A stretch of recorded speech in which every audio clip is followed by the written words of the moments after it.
Problem 5. If the absolute value of x minus 2 equals p, where x is smaller than 2, then x minus p equals.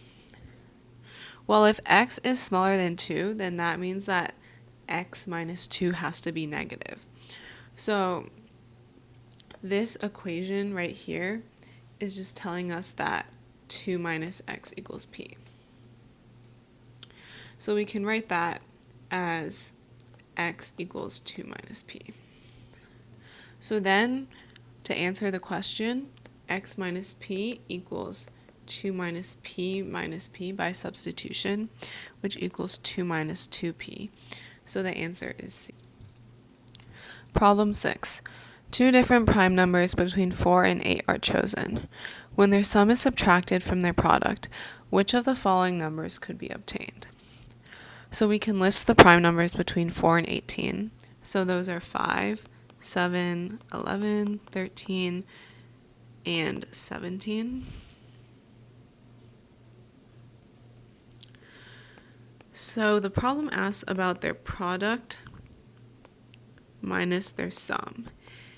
And since all the numbers here are because all the numbers here are odd, we know the product is odd. Because all the numbers are odd, we know the sum is odd plus odd, which is even. And we know that odd minus even has to be odd. So basically we know that the product minus the sum, whatever number that is, it has to be odd. So out of the answer choices, we know that it either has to be 119 or 231 because those are the only odd answer choices. Now we can kind of just experiment with these numbers here and try to produce either 119 or 231.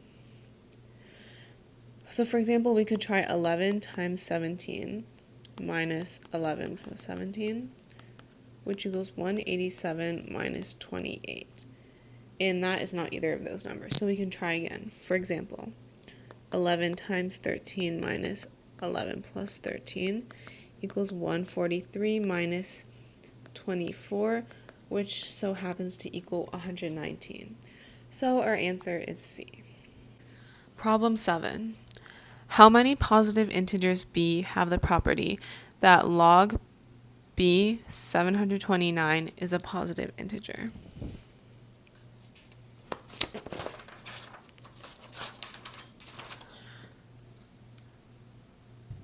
So if we know that this is a positive integer, we can rewrite that fact as b to the power of an integer equals 729.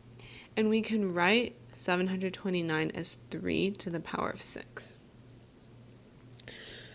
This is the same thing as 3 to the 1 to the power of 6, which is the same thing as 3 to the 6 to the power of 1, which is the same thing as 3 to the 3 to the 2, which is the same as 3 to the 2 to the 3.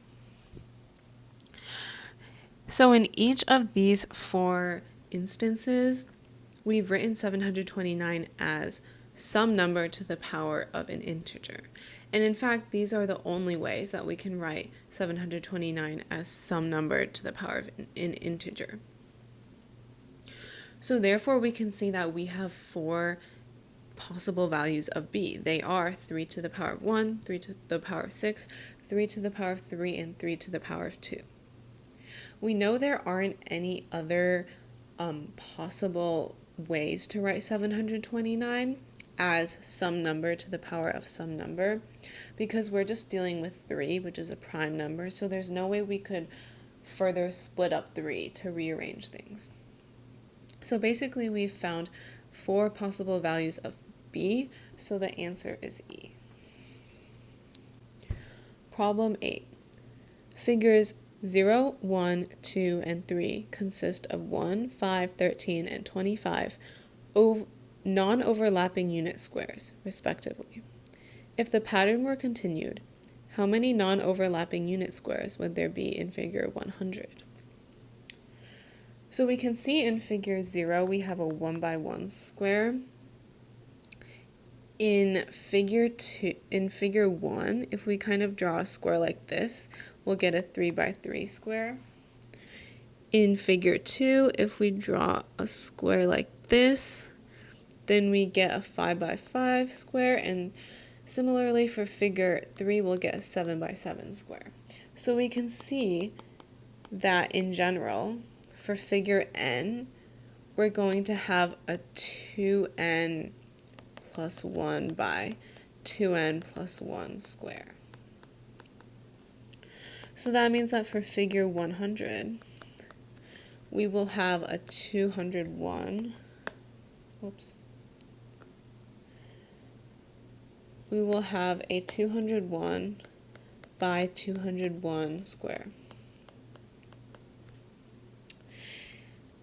And the problem asks us how many non-overlapping unit squares would there be in figure 100. Well, let's just consider figure 3 for simplicity. We can see that if we wanted to count all the squares, we could count it as 1 plus 3 plus 5 plus 7 plus 5 plus 3 plus 1.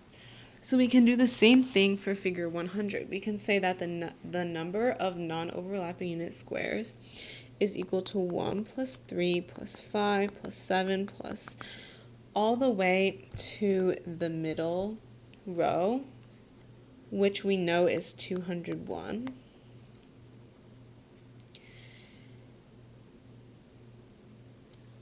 Or I'll write it as 1 plus 3 plus 5 plus 7 plus 199 plus 201, and then we're going to go all the way back down, plus 199 plus 197 plus all the way back down to 1. And this is pretty easy to evaluate. It's just two sets of arithmetic sequences and then at 201. So this is equal to 2 times, and then the formula for the arithmetic sequence, so 1 plus 199 over 2 times 100 plus 201. We know we have 100 terms in the arithmetic sequence because we know that we have 201 rows in our quote-unquote square. One of them is the center row, which leaves 200 rows, and dividing that by 2, we get 100. So we have 100 terms in our arithmetic sequence. So just evaluating this, we get, here is 100. So we get this plus 201, which equals 20,201. And that's our final answer. So the answer to this problem is C. Problem 9. Mrs. Walter gave an exam in a mathematics class of 5 students. She entered the scores in random order into a spreadsheet, which recalculated the class average after each score was entered. Mrs. Walter noticed that after each score was entered, the average was always an integer. The scores, listed in ascending order, were 71, 76, 80, 82, and 91. What was the last score Mrs. Walters entered? First, we can find the sum of all 5 scores because that's going to be helpful. So 71 plus 76 plus 80 plus 82 plus 91 equals 147 plus 80 plus 173, which equals 320 plus 80, which equals 400. So 400 is our sum. So the problem asks us about the 5th number that Mrs. Walters entered. Well, suppose that our first 4 numbers are N1, N2, N3, N4. Like, she enters N1 first, then she enters N2, then N3, then N4. These are our first 4 numbers. And then she enters a 5th number, and the sum is 400. Well, the problem tells us that the average of the numbers is always an integer.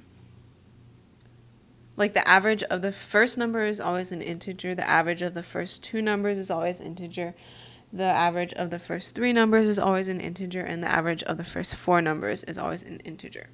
And the average of the first five numbers is always an integer, obviously.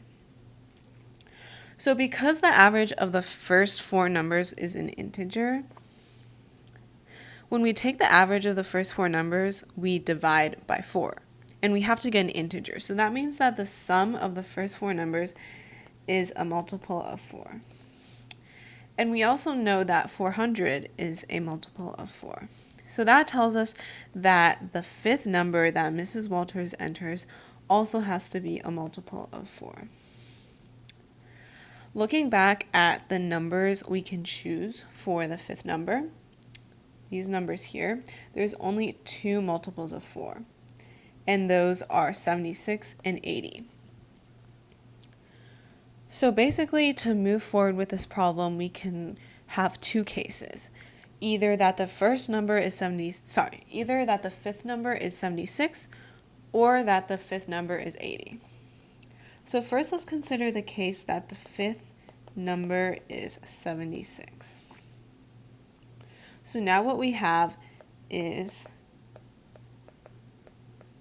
the first 3 numbers, then we have some fourth number, and then we have 76, and their sum is 400. What we're going to do is basically just use the same reasoning that we used to find possibilities for the fifth number to find possibilities for the fourth number. So instead of thinking about multiples of 4 this time, we're going to think about multiples of 3. So we know that the sum of the first 3 numbers has to be a multiple of 3, because when we take their average, we divide by 3 and we have to get an integer, as the problem tells us.